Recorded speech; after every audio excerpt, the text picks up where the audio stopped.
Welcome to the Deep Dive, where we take a stack of challenging sources, strip away the jargon, and give you the essential transformative knowledge. Today, we are undertaking a deep dive into the very substance of reality, wrestling with something so fundamental, so universal that we use it constantly, yet we cannot define it without immediately losing it. We are talking about time. It's the ultimate ungraspable ground of being, isn't it? As Alfred North Whitehead, one of the great process philosophers, put it, the way we treat time and space, they're not sideshows. No, not at all. Their treatment must color the whole subsequent development of the subject.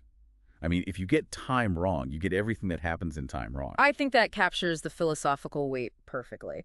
We really have to start with this humbling realization that the greatest minds in history have, well, they've struggled with this. St. Augustine gave us that classic unanswerable question, didn't he? He did. What, then, is time? Exactly. He says, if no one asks me, I know what it is. If I want to explain it to a questioner, I do not know. And that inability to explain it is precisely the point. Even Isaac Newton, the man who gave us absolute space and absolute time, he refused to define it in his Principia. He just assumed everyone knew. He just assumed it was well known to all. He needed to treat it like a fixed container for his mechanical universe, but intellectually he knew defining it was treacherous. That intellectual sidestep is fascinating. It's the moment you try to pin the flow down that it just slips away, and all you're left with is a static diagram. Which brings us to Schopenhauer. Centuries later, he captured that haunting, inescapable quality of it. What did he say? Schopenhauer, writing back in 1819, called time and space the omnipresent nothing. They're the only things we literally cannot think away. He used this incredible analogy. Oh, the one about the hand. That's the one. The hand can let go of everything except itself. Time isn't something external to us. It's the very condition of our experience, completely inseparable from the consciousness that's doing the experiencing. And that really sets our mission for this deep dive. We aren't trying to offer some definitive, final definition of time. Instead, our goal is to see more clearly what current beliefs about time are likely, well, fundamentally mistaken. Especially in modern Western culture. Right. The claim we're interrogating today is pretty provocative. Yep. That the view of time as a measurable, disposable thing, a commodity to be managed, is a delusion that actually thwarts a truly fulfilled life. And we can trace the roots of this delusion. I mean, the entire historical debate about time, is it real flow or is it a static illusion? It all centers on what we call the nexus of hemisphere correlates. Okay, so our experience of time is divided. It is, because our two brain hemispheres process reality using radically different modes of attention. Let's unpack this core distinction then, because it sounds like it's the Rosetta Stone for this whole discussion. What characterizes the left hemisphere's approach to time? The left hemisphere, or the LH, operates mainly through representation. It pulls the world out of its context and turns it into a map or a diagram. Yeah. So consequently, it deals in stasis, it focuses on isolated points in time, and it's always striving for predictability and systems that are closed and certain. It's the analytic mode. Exactly. Necessary for grasping and manipulating the world. And the right hemisphere, the RH? The RH deals with the experience itself, the context, the relationships, the continuity. It perceives flow and duration. It embraces uncertainty and the openness of the future, recognizing the world as perpetually in motion.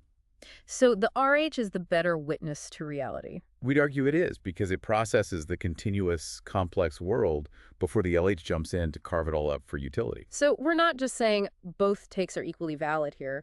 We are making a stronger, what you call an asymmetrical claim. Absolutely. We're arguing that the RH take must be prioritized. Because when the left hemisphere encounters something that defies its tools, something continuous, seamless, and unmeasurable, like true duration, its tendency is just to deny its existence. So the claim that time is an illusion is... It's a classic example of this LH blindness. It's projecting its own inability to grasp flow onto reality itself and saying, well, it must not be real. And we see the pathological result of this denial in some pretty stark clinical and philosophical terms. We do. When that sense of flow ceases entirely, you see the issues that underpin Zeno's paradoxes, the whole philosophical problem of motion. And you see the painful phenomenology of schizophrenia, where time literally stands still. So ultimately, we're contrasting two coherent but conflicting views that will guide our discussion. View one is the modern left hemisphere mode, time as a quantifiable thing or commodity. Frozen, spatialized, sliced, and fragmented, a resource to be managed. And view two, the right hemisphere mode. is time as a process of becoming, as duration, something that must be deeply inhabited and experienced, seamlessly integrated with purpose and consciousness. The difference really is between calculating a resource and living a life. That brings us to our first major critique, which is really a critique of language and attention, the problem of reification. The moment we try to conceptualize or talk about time, we inevitably step outside of the lived experience. And turn it into a spatialized a thing. We make time into a noun. And by turning it into a noun, we place it outside of time, immobilizing it. You've frozen it into a diagram. That's the very essence of the left hemisphere's analytical process. I mean, since the LH prioritizes discrete, graspable things, if time is no thing, the LH quickly concludes it must be nothing. But the true reality, the continuous flow, is far more substantial than any static, discrete object. Infinitely more. I find your argument that time is not a noun, but an adverb really clarifying. It's not a thing, but a quality or aspect of being. It's how things are, not what they are. Yes. The philosopher Friedrich Waismann pointed out that all the confusion surrounding time largely stems from using the definite article in the noun form, the time. We're just chasing shadows created by our own grammar. So we should think of time as something we do. As in, we're temporally extending, rather than something we hold or measure. And this idea of extension, this connects directly back to Einstein's view of space-time. Exactly. Einstein showed that objects are not merely in space, they are spatially extended. We have to apply that same insight to the temporal dimension. Objects are temporally extended, rather than existing in time as if it's some separate container. And even the word itself. Right, the Latin word for time, tempus, it comes from a root that means to stretch. The concept of extension is baked right into the idea of duration itself. The modern obsession with material, measurable things, with thinghood, that seems to be the conceptual barrier here. This is what Abraham Heschel attacks so powerfully in his book, The Sabbath. Heschel saw that modern culture is just infatuated with things. Substances that occupy space, things you can measure, acquire, and own. And this obsession, he argued, makes us spiritually blind to the reality of time, which he called thingless and insubstantial. It's easy to be materialistic when all you recognize is matter. And he found fascinating support for this critique in biblical Hebrew. In the word davar. Exactly. The term davar in Hebrew, which eventually came to mean thing, initially had a profoundly different meaning. It meant speech, word, message, event, or business. It was always describing a process, an affair, or a relationship. So it never referred to a static, inert object. Never. Which strongly suggests a cultural worldview that originally prioritized action and relationship over fixed, isolated entities. And that prioritization of process over object isn't unique to ancient Hebrew, is it? It's reflected in the etymological shift of the word thing itself in our own languages. Absolutely. When we use the word thing now, we think of a physical object. But in Old English and Old Saxon, a thing was an assembly, a conference, or a transaction, a process of deliberation. Like the all thing in Iceland. Precisely.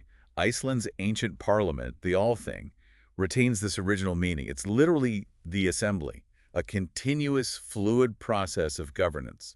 The word fundamentally shifted from describing a process of communal affairs to describing a fixed, inert object. It's incredible that a word could transform from meaning a consensual decision to a stapler. The same pattern applies to Greek and Latin.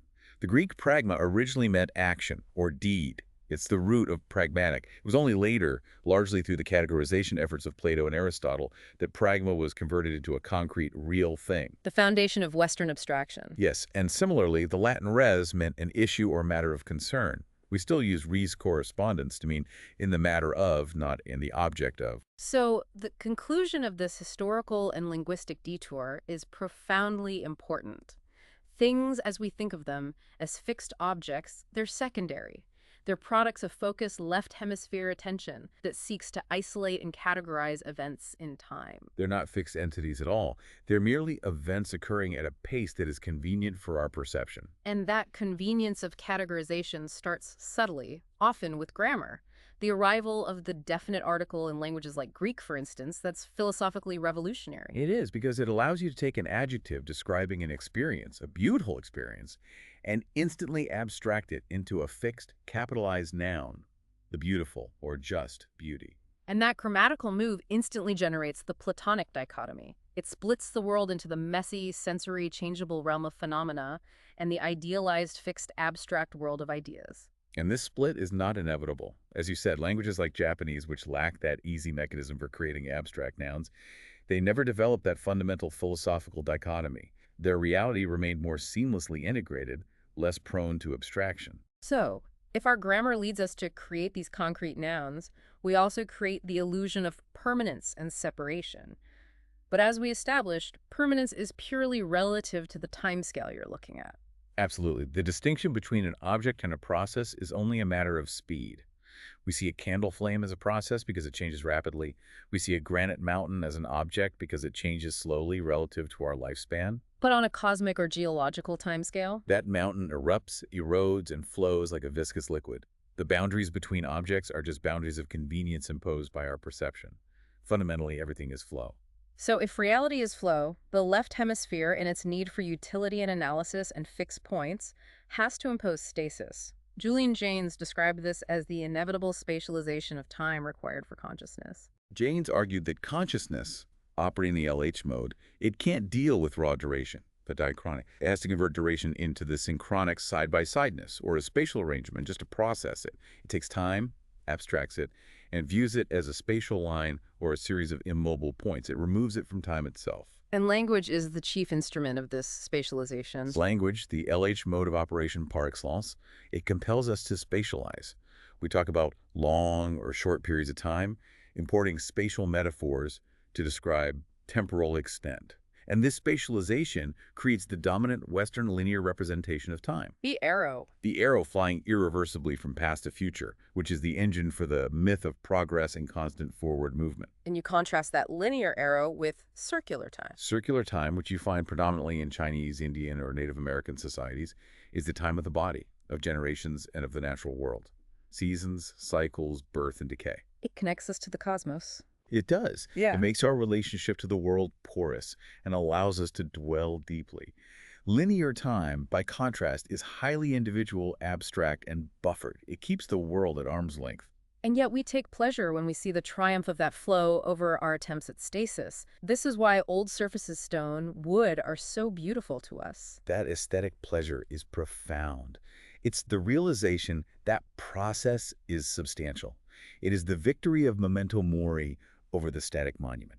I mean, think of Proust's incredible description of the church at Cambrai. He didn't just see a stone building. No, he saw time at work, softening and sweetening the memorial stones, making the marble flow like honey and drown the violets carved into it.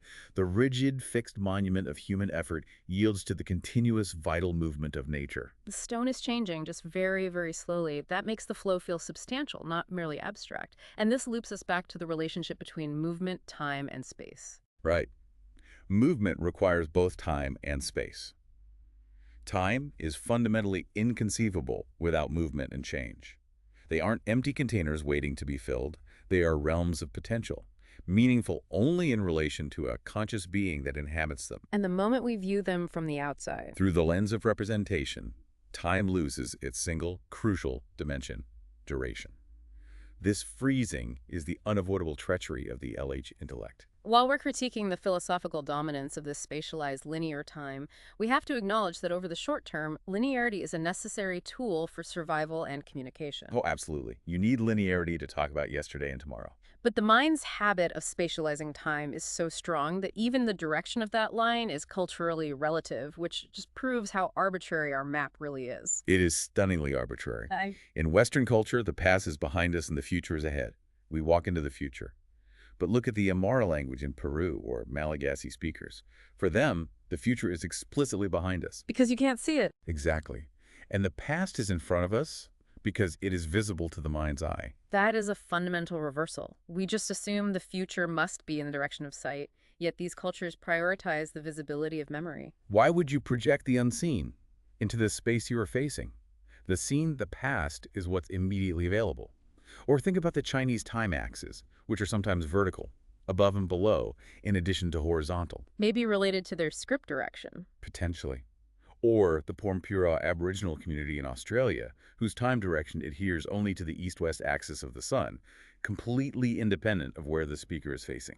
And the Yupno people in Papua New Guinea provide the most beautiful embodied example of non-Western time direction. The Yupno live in mountainous terrain, and for them, time flows uphill toward the river's source. The past is downhill, toward the mouth of the river. It's literally topographical. It is. If you want to talk about the past, you gesture downhill. If you talk about the future, you gesture up the slope. These aren't abstract concepts. They are embodied movements tied to their landscape. These rich examples show us the incredible flexibility of the human mind in mapping time onto space, but they confirm that the mapping must occur regardless of the cultural details. And we have neurological evidence supporting this mental mapping. Studies, often with patients who have right hemisphere damage and suffer from left hemi neglect, suggest the past is mentally represented in the left hemispace and the future in the right. So damage to the RH can actually prevent them from recalling past events. Yes, while their future plans might remain intact, the mental timeline is spatial. Yet, despite the complexity of time, space always seems to win the conceptual battle in our imagination. It does, because space is simply easier for the intellect to handle. I mean, children use spatial adverbs like here and there months before they grasp temporal adverbs like now and then, and the ultimate tragic proof of the pathology of spatialization is found in schizophrenia. Where the LH's drive to represent fixed space completely trumps the RH's experience of flow. Time is so aggressively spatialized that static spatial adverbs tend to replace the fluid temporal ones. The patient loses durée. Which brings us to Henri Bergson. He seems to be the great philosophical architect for understanding this loss of flow. He dedicated his life to articulating the essence of time that is lost the moment we try to measure it. Bergson is critical here, and we need to clarify his most famous distinction: temps versus durée. When I first encountered this, I was taught it was just clock time versus subjective time. Waiting for the dentist feels slow. That's a massive oversimplification. It is. It completely misses his revolutionary point. So what is the crucial, authentic distinction between temps and durée? Temps is time that has been measured, broken down, and therefore spatialized into a succession of abstract points. That's clock time, a consciousness-independent framework. Durée is time as lived, experienced, and felt. It is a seamless flow, like a melody. In durée, moments interpenetrate. You can't isolate them with abstract thought. So the act of representing durée as points on a line destroys its essential continuity. It destroys its essence. He wasn't arguing the clocks were wrong, just that they were telling a radically incomplete story about a secondary reality. And Bergson was a giant in his time, but he was sort of eclipsed, wasn't he? He was. He won the Nobel Prize. His influence was profound. But he was ahead of his time, anticipating the breakdown of classical physics with the rise of quantum mechanics. And his theory of direct perception was strongly opposed by mechanistic biology. And of course, there was the famous 1922 debate with Albert Einstein in Paris.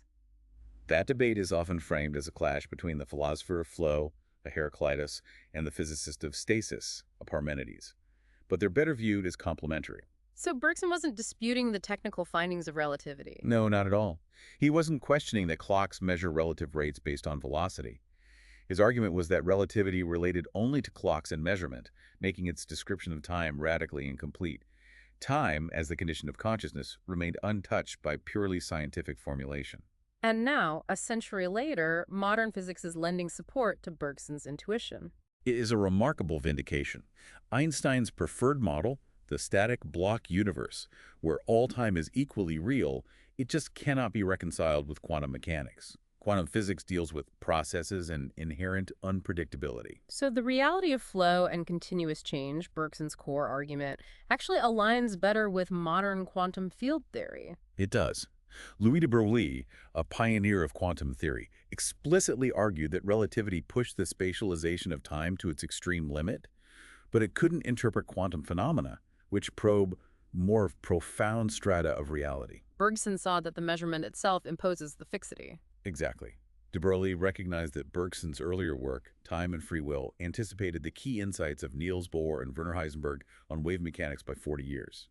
The fundamental act of measurement in quantum physics locating a particle, a point in space, necessarily excludes motion. It turns the wave function, the flow, into a discrete particle, the stasis. Bergson's philosophical framework gives us an almost perfect pre-neuroscience map of the two hemispheres. He spoke of two forces in consciousness, intellect and intuition. And this distinction maps astonishingly well to the LH and RH. Let's start with the intellect. This is the left hemisphere mode. Its prime directive is utility and survival. It interacts best with inert matter. It sees the world not as it is, a continuous flowing whole, but as separate, static pieces, frozen in time. The cinematographic representation of the world. That was his famous phrase, a rapid succession of still frames that mimic motion but lack true flow. So the intellect's entire purpose, then, is to reduce the messy reality of qualities to predictable quantitative differences, and to reduce time itself to manageable space. Correct. It takes the unique and reduces it to the repeatable. Now consider intuition. This is the right hemisphere mode. It is direct experience. It sees the world as undivided, experiencing the seamless flow of durée. It's life itself. It's life itself. And it is, by its very nature, inexpressible in abstract, discrete words. Only the continuous, holistic forms of expression art, poetry, music can even approach it. So the LH intellect is fundamentally incapable of truly understanding life or intuition because its tools, isolation, abstraction, measurement, they inherently miss the point of a continuous process. Exactly. The intellect isolates things because isolation is a prerequisite for utilization.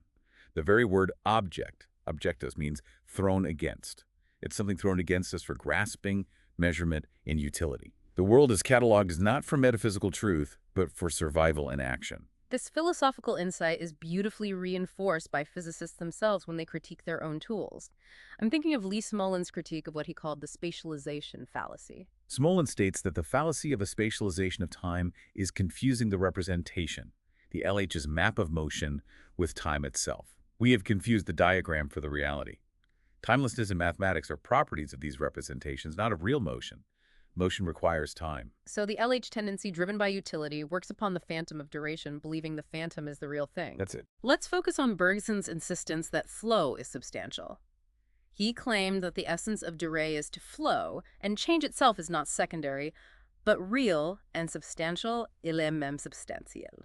This is the critical ontological reversal. If flow is substantial, then Zeno's paradoxes just collapse. Zeno's arguments that the flying arrow must be motionless at every instant or that Achilles can never catch the tortoise.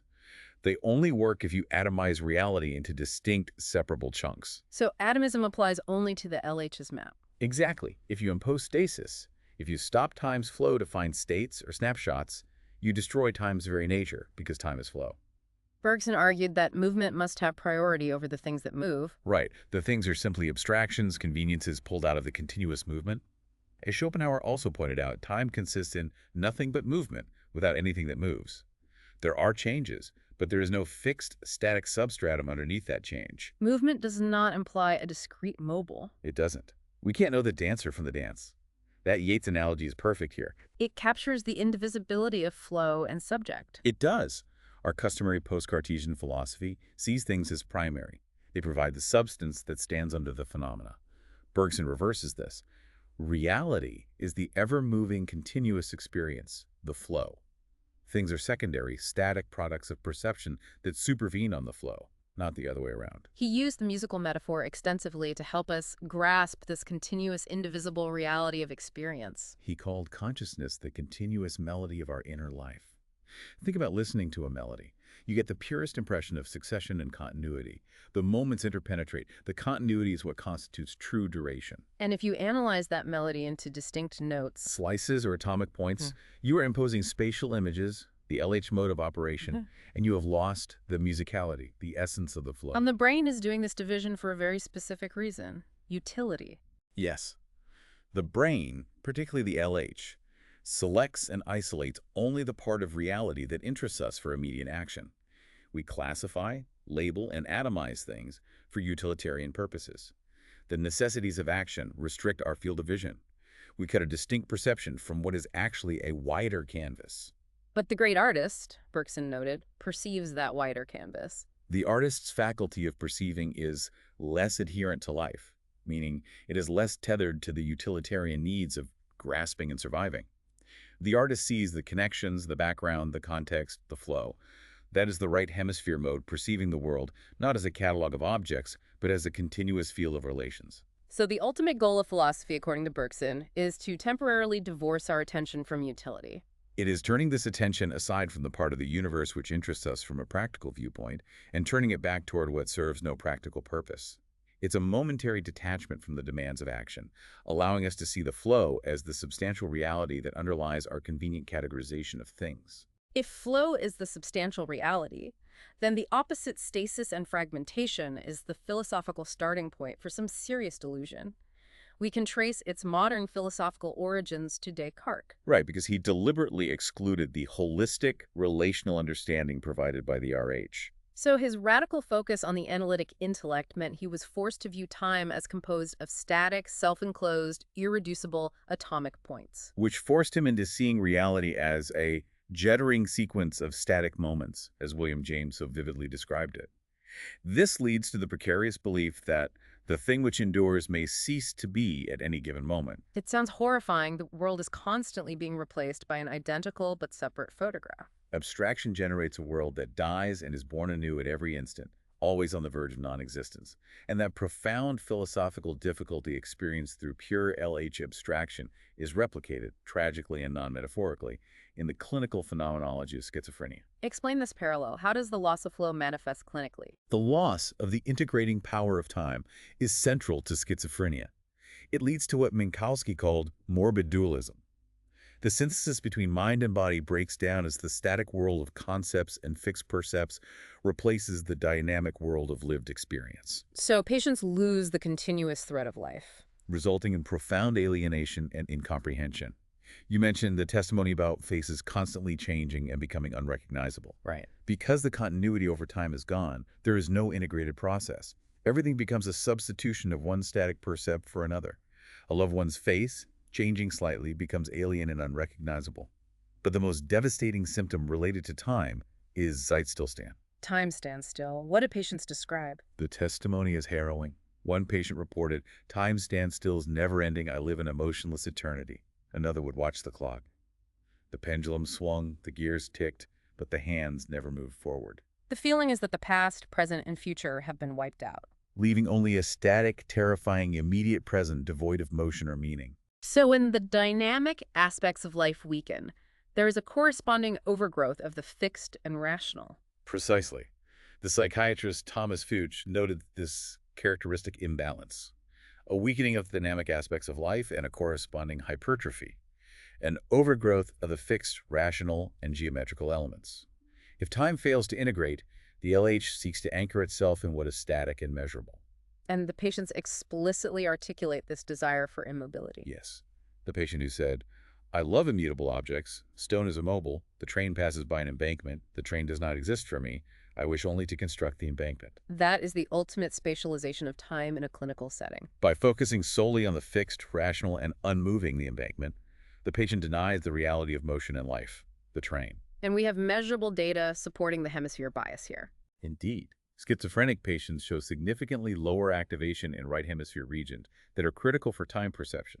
They struggle to follow the flow of events, fail to predict event order, and lose the capacity to accurately judge duration. It's the LH's rigid, fixed representation of time dominating and extinguishing the RH's capacity for seamless lived experience. Okay, let's reverse that perspective. If reality is flow, then everything comes into being because of motion, and reality must be forever evolving, constantly creative, moving forward into newness. Time is not just duration, it is creation. And this stance immediately challenges deterministic philosophy. William James suggested that trying to reconstitute reality from fixed concepts is always retrospective and postmortem. Well, the LH deals only with familiar, static representations. It can only assemble permutations of what is already known, the same facts just rearranged in different orders. If we are trapped in static concepts, true novelty and imagination are impossible because everything must be predictable. And physics, particularly quantum mechanics, has finally moved beyond Laplace's mechanical, fully deterministic universe. Quantum physics fundamentally introduces unpredictability into the system. Identical radioactive atoms decay at different unpredictable times. Identical conditions do not lead to identical futures. And this inherent unpredictability, As physicist David Oliver put it, is a source of novelty, creativity, vitality. It's why free will is compatible with physics. Time is real and the future is genuinely open. Bergson formalized this openness by distinguishing between two kinds of potential. The first, which is the LH view, is the actualization of pre-existing potential. It assumes all possibilities already exist, just waiting to be chosen, like finding every possible chess game in a vast cupboard. And the second? The second, which Bergson championed, is true creation. Nothing pre-exists. The creative act, like Wagner writing Götterdämmerung, is a perpetual creation of possibility itself, not just reality. Possibility isn't a thing waiting to be actualized. It's the absence of hindrance. And this creative flow demands a reevaluation of the now. The spatialized view sees the present as a dimensionless point, but flow requires the present to have dimension. The present is never an instant. It has to be thick. Consciousness seamlessly straddles the immediate past and the immediate future. My entire personal, cultural, and even evolutionary history is present right now, embodied in my physical being. And my body is also anticipating the future. At an embodied cellular level, acting toward outcomes. This is the concept of teleology purpose influencing the present. Bergson encapsulated this dimension with the term elasticity of the present. He described the present as thick and furthermore elastic, stretching backward indefinitely depending on where we direct our attention. The memory of what happened 5 seconds ago is still part of your present experience. When we cease to attribute immediate interest to a memory, it falls back into the past. So the undivided present is the perpetual present. Which includes the entire past history, not as static simultaneous parts, but as a continually moving cumulative flow. As Erwin Schrödinger profoundly observed, the present is the only thing that has no end. This thickness fundamentally argues against the symmetrical timeline view that the left hemisphere loves to impose. The past and future are asymmetrical in quality. They're entirely different entities. The past is always growing, having passed through the filter of being present, acquiring embodiment, richness, and meaning. It's the realm of context and integration, a right hemisphere concern. And the future? The future is always diminishing as the present expands. It's a theoretical projection, general, disembodied, and quantifiable, a left hemisphere concern. And this bias is reflected in clinical mood states. Mania, which is LH dominant, is obsessively oriented toward an open, grand future, while melancholy, RH dominant, is fixed on the regretful, embodied past. So the crucial linkage we've uncovered is that the flow of time is intrinsically shaped by value and attention. What matters to us alters how quickly or slowly time seems to pass. Time is not a uniform quantity. That explains the strange memory of depression. It feels agonizingly slow in the moment because you're acutely focused on its passage, yet retrospectively, it feels incredibly short.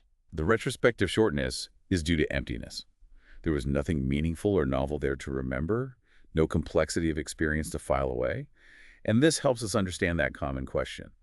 Why does time speed up as we get older? It's not a change in the universe, it's a change in our attention. That's it. Let's break down the 3 primary factors. The first is affect. Okay. In youth, the future is an infinitely open vista, constantly longed for, which makes time feel slow. We're impatient for what's next. In age, the future is often feared, while the accumulated meaningful past draws us back. That tension makes the present feel too fast. The second factor is absorption or flow experiences. Children are masters of flow. They are fully absorbed in play. Their experience of time is implicit. Adults layer their experience with objectification and measurement. In true flow experiences, where skill meets challenge, whether it's making music or performing surgery time, effectively stand still because consciousness is entirely integrated into the action. And as we age, we lose that capacity. We often do. We become time-sick, feeling time as a fretful traveling companion. And the third factor is conformity to expectation. Novelty slows time down. Unaccustomed descents. A new job, a weekend away in an unknown city. It seemed to last longer. Familiar routine speeds time up, compressing weeks into blurs. Since everything is new to a child, time is slow. And since most of life is routine to a working adult, time speeds up. This is a potent argument for mindfulness, which forces us to attend to the present moment as if it were entirely new. The moment we overlay experience with expectation and routine, we are relying on clock time, the LH's mechanism of measurement.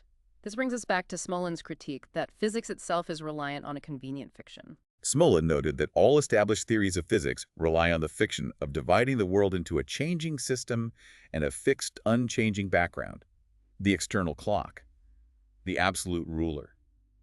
This Newtonian paradigm is incredibly useful for small, isolated parts of the universe. But it falls apart when applied to the universe as a whole. Because the background, the clock and ruler, isn't static either. In other words, this system of measurement fundamentally misrepresents all of reality that is not encompassed in the system itself. Exactly. The human element confirms this. As Tim Parks observed, if there is one thing that is not a reliable measure of human experience, it is chronometric time. Subjective, lived time is the most real time can be. Clock time is merely a useful, restricted aspect. So Einstein was overly dismissive to claim that the time of the philosophers does not exist. He was. And this is also the right place to clarify Bergson's often misunderstood concept, the élan vital. It's often mistaken for a magical substance. It's essential to rescue it from that. It is not an external energy source. It is the spontaneous drive inherent in consciousness towards something that is valued.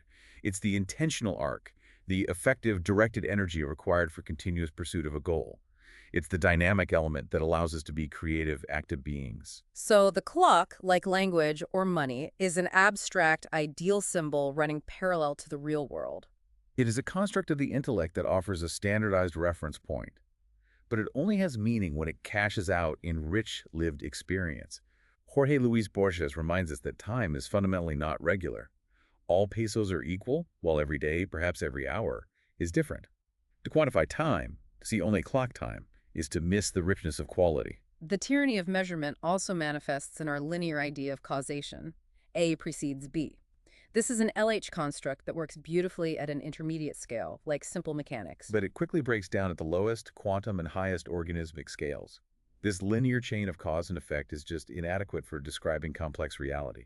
To see its failure, we have to look at quantum entanglement. Which defies the notion that a cause must precede an effect in a simple spatial chain. It does. You have two separated particles, once linked, that instantly reflect changes in the other, seemingly faster than light. Conventionally inexplicable. If you assume linear causation and local causality, yes. But the conclusion, supported by Bergson's view of continuous flow, is that we are likely mistaking the particle for a distinct entity instead of seeing it as an aspect of a whole field. So intervening at one point alters the entire configuration instantaneously. It's like a Gestalt shift. When a drawing flips from being two faces to a vase, the whole image reconfigures instantly, without a causal chain passing from one side to the other, or magnetizing an iron bar. The system reconfigures as a unified whole simultaneously. This idea supports the work of physicists like Feynman and Hibbs, who suggested motion is continuous but not differentiable into distinct particles. It aligns perfectly with Bergson, who anticipated the need for non-differentiable motion in a matter field. The idea that static discrete events are stitched together by linear causation results in a Frankenstein world, as philosophers Anjem and Mumford argued, a world unfit for the continuity of living biological processes. So linear causation is largely an artifact of the LH's capacity for shearing off context, pulling one arrow out of a vastly complex diagram. Exactly.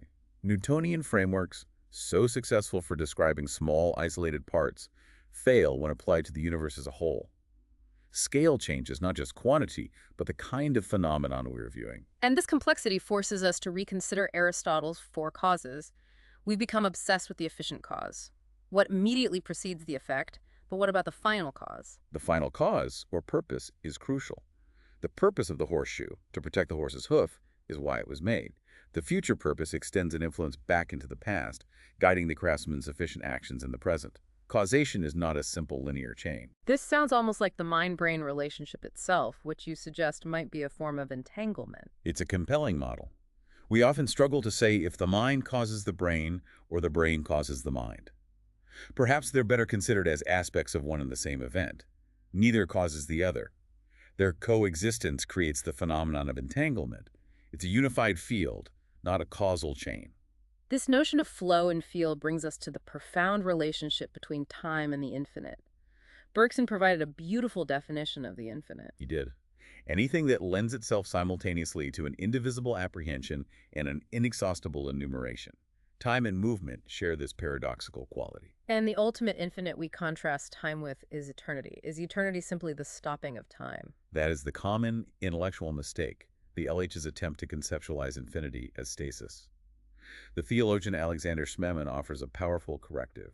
Eternity is not the stopping of time, but its resurrection and gathering. The LH's fragmentation of time, its slicing, is the fall of eternity. So to stop time would be to destroy the movement that constitutes the eternal. They are not enemies or opposites. They're mutually dependent. This sounds exactly like the complementarity principle we see in physics. Oppenheimer famously affirmed this philosophical complementarity. Time history and eternity timelessness are complementary views, neither reducible to the other, just like wave-particle duality. And the poet William Blake gave us the ultimate metaphor for this required complementarity, holding infinity in the palm of your hand and eternity in an hour. Eternity, then, is not a measure or an amount. It's a quality, a way of being. Perhaps it's best understood as an adverb, not a noun. Hmm. Even the moment, which has no measurable dimensions, is, as Kierkegaard put it, an atom of eternity. Simultaneously unmeasurably brief and everlasting, always present, as the Zen master Dogen observed. This philosophical debate mirrors the physics debate on the reality of time. We discussed the three main models earlier. Can we review them and link them back to the hemispheres? Let's do it. Okay, the block universe sees all times as equally real. Time is static and timeless. That's the LH static whole. Then presentism, where only the dimensionless brief present is real. Past and future don't exist. That's the LH endless static bits, And the growing block model. where the present and past exist, but the future is unreal. That's more plausible, but it still relies on slicing. The block universe view, often preferred by physicists seeking timeless equations, leads to the claim that time is an illusion, but it fails to account for the irreversible passage we experience. Both the block universe and presentism are classic LH constructs. Either the whole is static, or it's made of static bits. A promising refinement comes from models by George Ellis and Roger Penrose. Ellis suggests time is a primary entity, a growing volume of space-time. And critically, Penrose suggests that space may be the emergent phenomenon, while time and its flow are more fundamental. And the ultimate confirmation that time is not an illusion seems to come from the fundamental nature of physical reality itself. Yes, the best models we have, quantum mechanics and quantum field theory, are fundamentally time asymmetric, meaning irreversible. Time is obstinately real and fundamentally creative.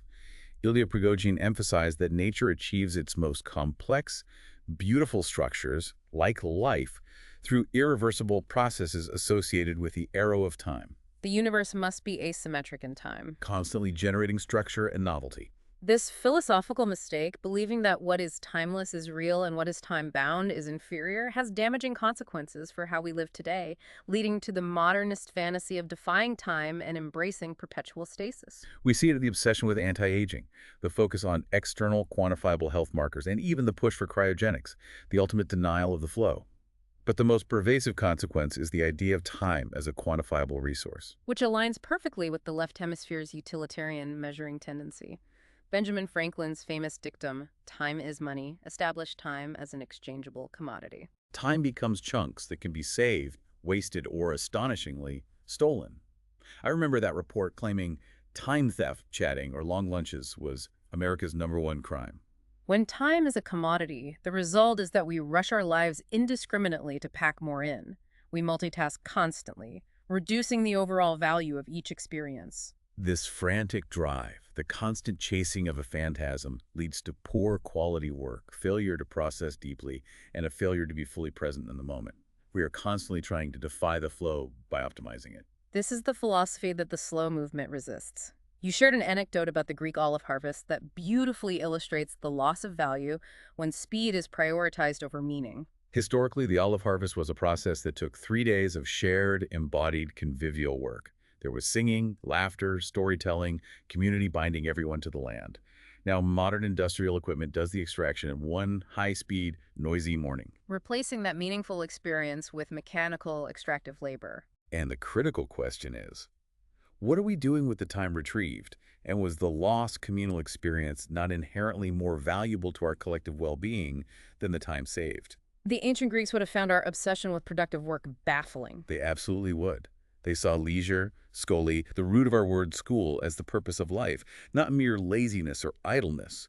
Leisure was the cultivation of stillness, attention, and a receptive openness to what is, without any utilitarian purpose. The philosopher Joseph Piper argued that busyness is the true laziness. A failure to engage fully with oneself and one's culture. Leisure is the foundation of genuine culture.